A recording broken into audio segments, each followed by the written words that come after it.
গাদাৰ পাৰ্টিৰ বিষয়ে জিএছৰ বিভিন্ন এক্সামত উল্টা উল্টিকে বহুবাৰ কুৱেশ্যন উঠছি। বহি কলম লৈ আহক, বহীত লেখক গাদাৰ পাৰ্টি কেতিয়া গঠন হৈছিলে? কিমান চনত গঠন হৈছিলে? 1913 চনত গঠন হৈছিলে।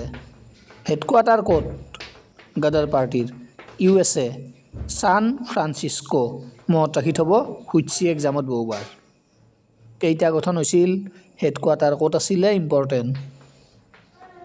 আৰু ইয়াৰ প্ৰতিষ্ঠাপক অৰ্থাৎ ফাউণ্ডাৰ কোন আছিল? সোৱন সিং। মনত ৰাখি থ'ব, একেবাৰে মষ্ট ৰিপিটেড কুৱেশ্যন, বহুবাৰ সুধছি। এতিয়া আপোনালোকে কমেণ্ট কৰক, গাদ্দাৰ পাৰ্টি কিহৰ কাৰণে গঠন কৰা হৈছিলে? হোৱাই গাদ্দাৰ পাৰ্টি ৱাজ ফৰ্ম।